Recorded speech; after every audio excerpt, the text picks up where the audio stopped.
Hello guys, andito po tayo ngayon sa May Ukay-Ukay. Dahil Sunday po ngayon ay panahon po ng mga, alam nyo na, ng mga OFW. Ang akala nyo mayaman sa Pilipinas. Tingnan nyo mga itsura nandito. Nagkakalkal po kami ng mga damit. O, di ba? Kayo dyan, nagbibili po kayo ng mga mamahaling damit. Kami po dito sa Taiwan ay mga ukay-ukay lamang. Tig 50 ang isa. So, ayan. Pero maganda na po yan. So, ayan. Titingnan po natin ang mga medyo maganda at magamit pa natin at pwede po natin ipapadala sa Pilipinas. So, ganito po kami dito sa Taiwan. Ayan. May mga pantalon. Ayan, o, diba? Ganda-ganda. Andito po kami sa loob ng wawahan. Kung saan dito po ay nilagay ang ukay-ukay. So, ayan. Ayan o, may napili na po sila.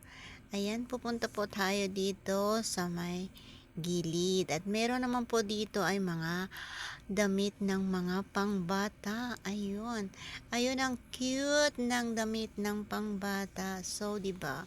So, kaso wala naman po akong anak na maliit. Ang cute oh. Para sa mga ano dyan, may mga model, may mga gown. Ayan po ay gown. Ang daming mga gown dito. So, mamurahin lang. May nga tag 20 lang, 10, 50. So, diba, binibili namin to upang ilalagay po namin sa box.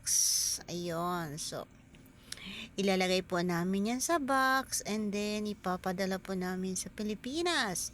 Ayan o, akala nyo ba mayaman ang mga OFW, di po ba?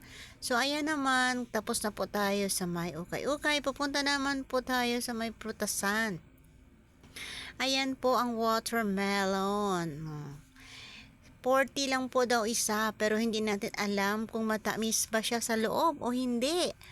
Hindi po natin alam kung masarap ba siya o hindi dahil mura lang nga po.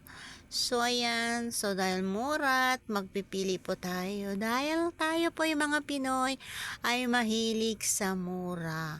Ayon, tinitik-tik-tik-tik namin yan kung may laman ba daw o hindi. So, ayan.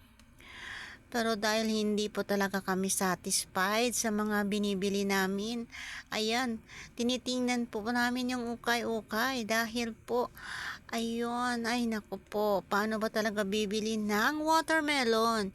Para malaman kung matamis ba o hindi. Ayan, naglalakad na po ako at naghanap po ako ng maganda. Ayan, may kalabasa at may kano na.